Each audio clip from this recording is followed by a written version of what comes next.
A few weeks ago we ran Ho-Oh, and now it's time for its Pokemon Silver counterpart. It's time for Lugia. Now, before we get into this challenge, I want to say there's been an update to the Challenge Run patch. We've got a couple of new features I'm delighted to tell you about. The first is the ability to randomise your starters, and there's also an option to hide which starters you get so you won't know what you're going to receive. And the second feature is an NPC in the second floor of the Pokemon Center who can change the time and day. If any of these features appeal to you, or you just want to get into challenge running, you can download the patch at trainersquidgy.com. It's been really interesting to run legendaries across Pokemon Crystal. They're not generally Pokemon I play with, because by the time you encounter legendaries in the very late game in a regular playthrough, I've already got a party or 7 or 8 Pokemon that I'm already very attached to, so I don't really want to sub one of those out to have a legendary on the team and potentially make the rest of the game incredibly easy. So I am very much looking forward to playing with each and every legendary Pokemon to find out its strengths and maybe find out its weaknesses as well. And the best way to get an idea about potential strengths and weaknesses is to take a look at the stats. We are level 5 of course, and we have 27 HP. We're holding a berry and our only move is Aeroblast. We've got 15 in attack, 19 in defense, 15 in special attack, 21 in special defense, and 17 in speed. And those stats are reflected very nicely in the graph there.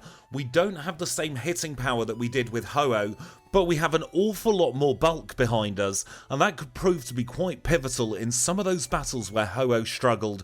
We got through our first wild Pokemon with 1 shot because Aeroblast is a bit mean against the Centret, and Aeroblast is also a bit mean against Totodile. It's 2 shots to knock it out, and we are through the rival for the first time, and we can move ourselves on to our first gym together. This is Falkner's flying type gym, and he's going to lead with Pidgey. And this one is a little bit of a bloodbath for poor old Falkner here. It's a 1 shot on the Pidgey, we 2 shots the Pidgeotto with Aeroblast, we grow to level 9, and we defeat him in a time of 4 minutes and 29 seconds. Let's now move on to Bugsy, the bug-type specialist of Azalea Town, who leads with Metapod. Once again, Aeroblast is a little bit overpowered here. We 1-shot all 3 of his Pokemon, and it means that Bugsy does not stand a chance. 3 simple 1-shots, we grow to level 15, and we defeat Bugsy in a time of 9 minutes and 18 seconds.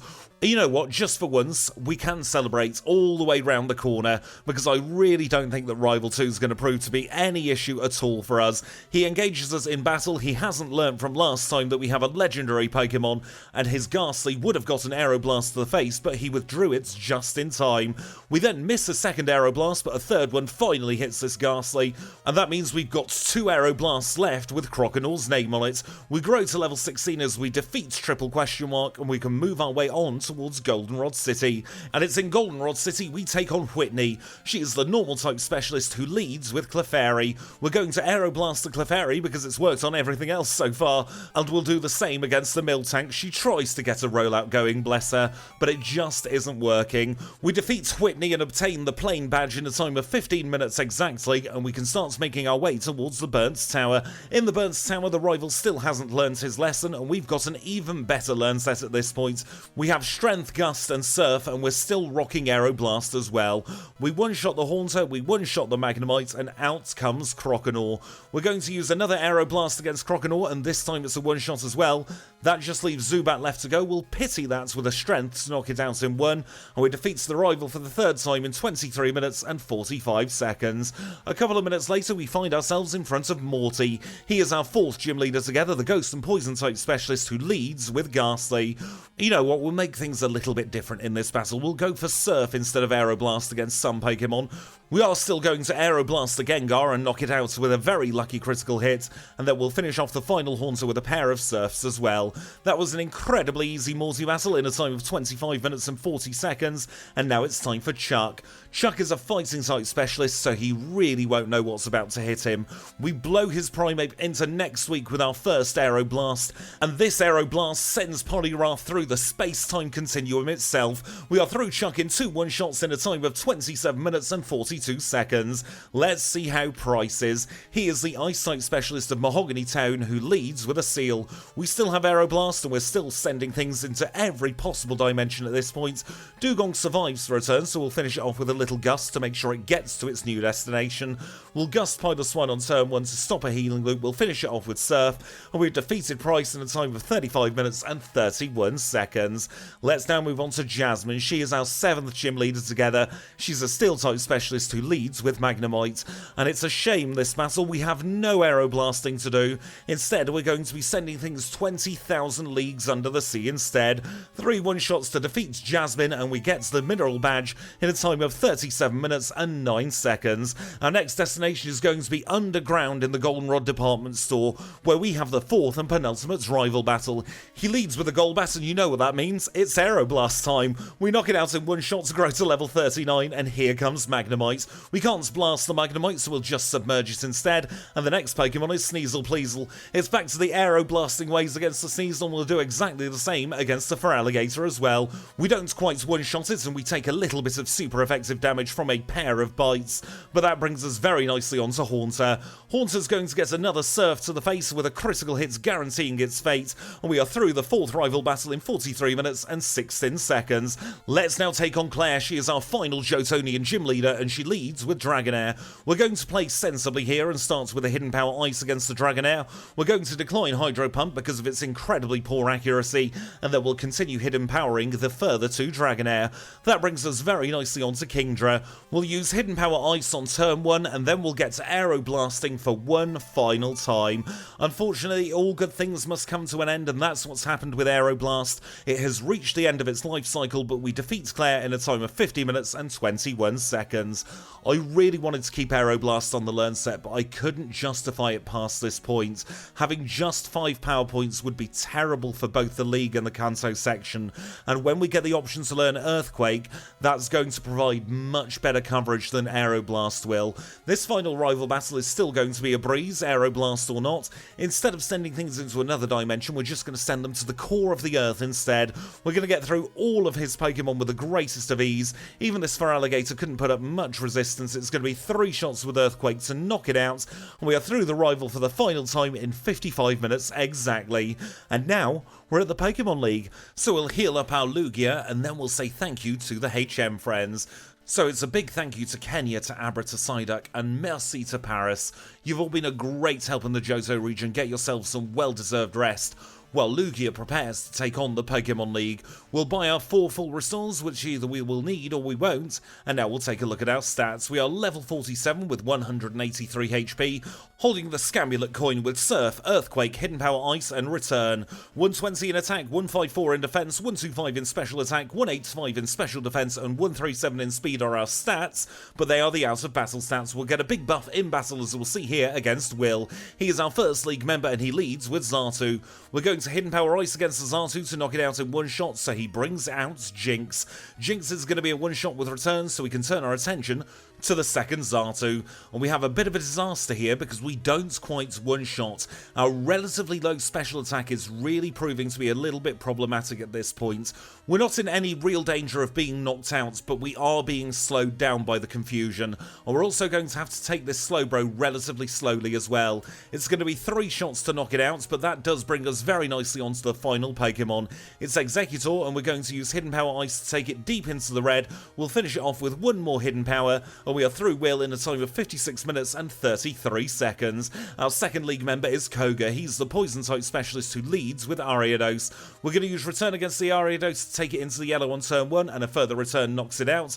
And here comes the Fortress. Fortress is a little bit pesky, but all it does in this particular battle is use Spikes, and that means we're on to Venomoth. We're going to use Return on turn 1 against the Venomoth as Psychic hits for a couple of HP's worth of damage. The penultimate Pokemon is Muck. We've got Earthquake for the Muck to take it deep into the red, and a Minimalize won't save him here, and we can turn our attention to his final Pokemon. We'll use Surf on turn 1 to prevent a healing loop and finish it off with Hidden Power Ice with grow to level 49, and we are through Koga in 57 minutes and 14 seconds. Our third league member is Bruno. He's a fighting type specialist who leads with Hitmontop, and I would say this is the easiest battle for Lugia. We are of course going to quad resist any fighting type moves, and Bruno really doesn't have anything else to hit very hard.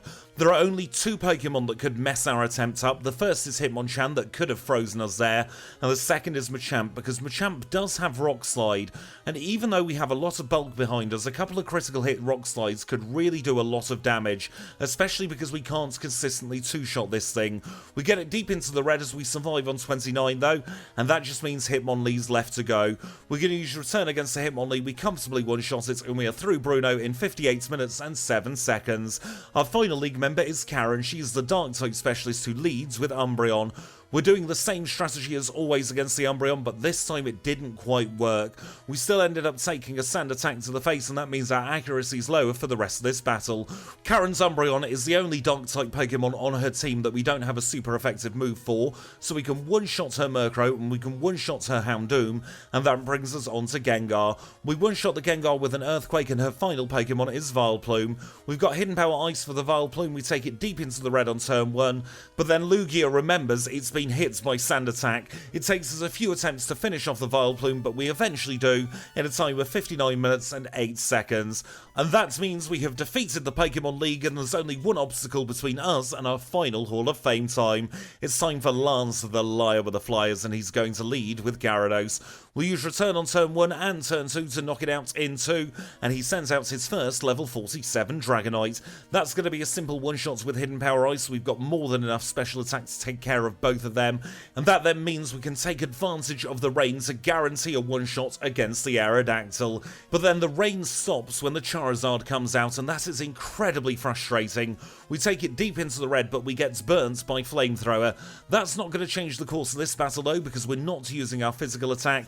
We can one-shot the final Dragonites with one last Hidden Power Ice, and that means we have defeated Lance in a time of 1 hour and 1 second, and that of course means our final Hall of Fame time is 1 hour and 18 seconds on the nose. Lugia had a very comfortable start to this run, but it is dropping off a little bit now. We'll have to see if that continues in part 2, so don't you dare go anywhere, because Kanto is next. And we rejoin the action here in Vermilion City, where the first thing we do in Kanto is the last thing we do in Johto. We're going to get another rare candy, this time from the chairman of the Pokemon Fan Club. And with that safely tucked away in our bag, I am very pleased to announce that Lugia is more than capable of taking our standard Kantonian routing. So we're going to start at Lieutenant Surge, make our way to Erica, cycle down to Janine, fly back to take on Sabrina and Misty, and we'll finish off with Brock, Blaine and Blue. And now as always, we're going to spend the Kantonian section having a little bit of a chat together. So if you're not interested in sticking around for the chat, you can skip to 15 minutes and 2 seconds and we'll rejoin you there at the blue fight. For everybody else, let's get ourselves comfortable and let's have a little chat, shall we? The first thing I want to mention is I have some news, and it's good news for once. At the time of recording, it's still incredibly early days, but I'm starting to learn a little bit more about how the Generation 3 engine works, and that means I can play around with the Generation 3 disassembly a little bit and start working on some backports to begin with. I think we're going to do some backports in Generation 3 just like we have done in Generation 2, because that's the easiest way for me to get to grips with knowing how to code any particular Pokemon game.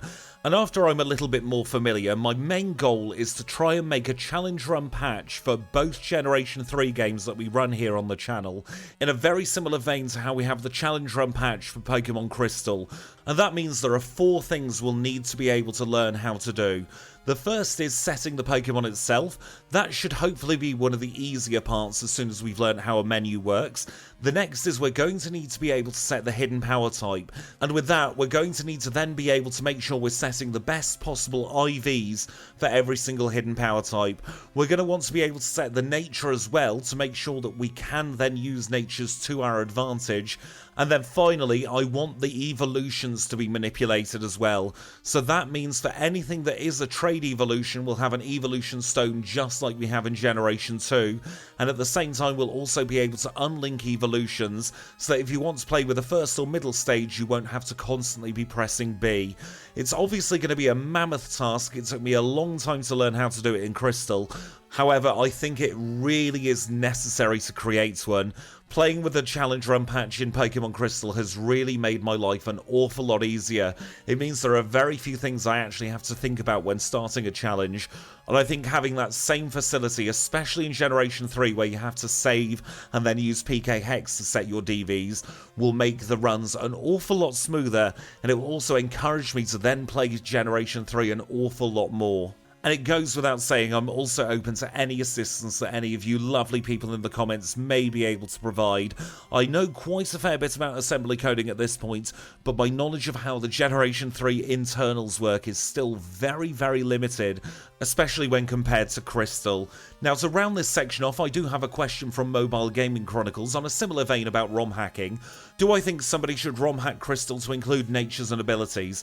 And my answer is absolutely. I think it would be an incredibly fun experience having both natures and abilities in Pokemon Crystal. I'm fairly certain that a lot of hacks do already have them in the game, but I'm not sure if there's a base game with everything else unchanged, with just natures and abilities built in. And if I get some free time, I'll look at doing it myself. But now it is time for everybody to rejoin together because it's time for Blue. He is our final gym leader of the challenge and he leads with Pidgeot.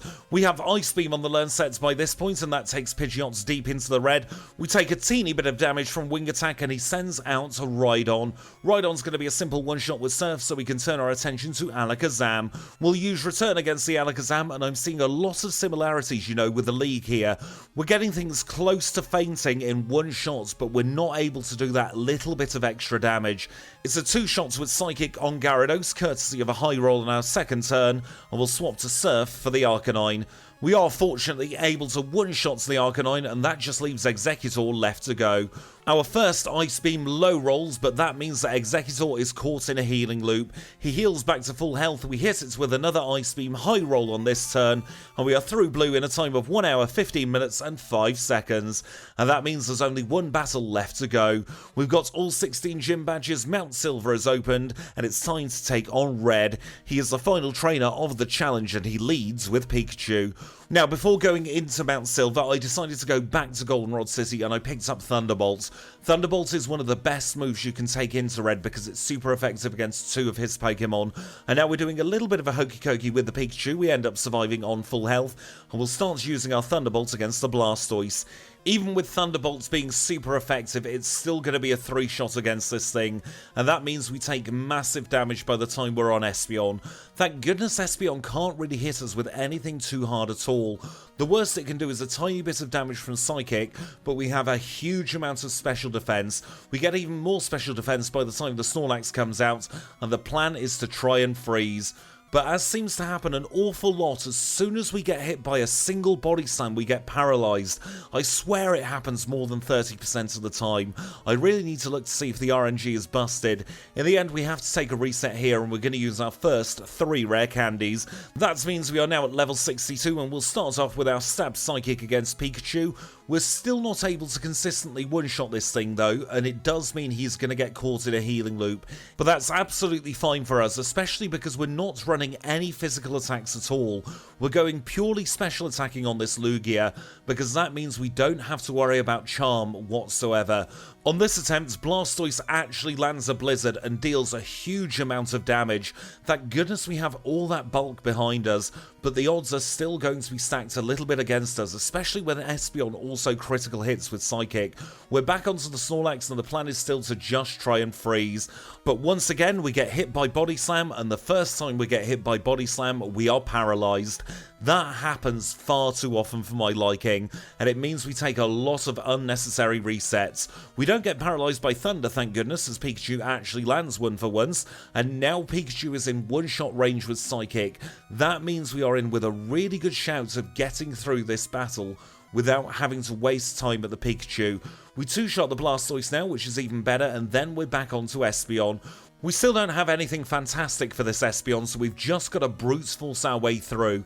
We eventually get through with a combination of Thunderbolt and Ice Beam, and then we'll swap back to Ice Beam once more for the Snorlax. This time we get a freeze on turn 1, so we can use our Stab Psychic to our advantage. We're just going to hope it stays frozen, and by the time we knock it out, we're back at full health, courtesy of the leftovers. We use Psychic on turn 1 against the Charizard, and we get the very lucky special defense drop. That means we can swap to Surf on turn 2, and the final Pokemon is Venusaur. We're going to use Psychic against Venusaur, take it deep into the yellow as it takes in Sunlight. That means it's all over for Red as we grow to level 66, but the option to learn Swift stops us finishing in under 120. We finish off with 1 hour 20 minutes and 1 second, which puts us very nicely in 7th place on the leaderboard. That means there's no change to the top 3, with Ho-Oh in first, Pidgeot in second and Girafarig in third, but Kangaskhan has been pushed down into the page 1 drop zone. We have a new leader of page 2 in Rapidash in 11th place, but Jinx had better watch out now because she's in 50th place in the page 3 drop zone. Talking of page 3, we do of course have a new leader of page 3 in Electabuzz in 51st place, and Sunflora is now very, very dangerously close to that dreaded page 4 in 90th place in the page 4 drop zone. Talking of page 4, we've got a pair of lovely Pokemon there. We've got Magcargo in 91st and Paw Shuckle down in 92nd place. And honestly, I think this is the best page 4 we'll ever luck. I have a soft spot for both of those Pokemon, so it's nice to see them hanging out together. But with that, we are done. So if you have enjoyed this run, please do remember to leave a like. If you want to see more content just like this, click the subscribe button. If you've got anything to say, leave it in the comments down below. And until next time when we're running the dreaded Electrode through Crystal, I'll say thank you all so much for watching, and I'll see you all very, very soon.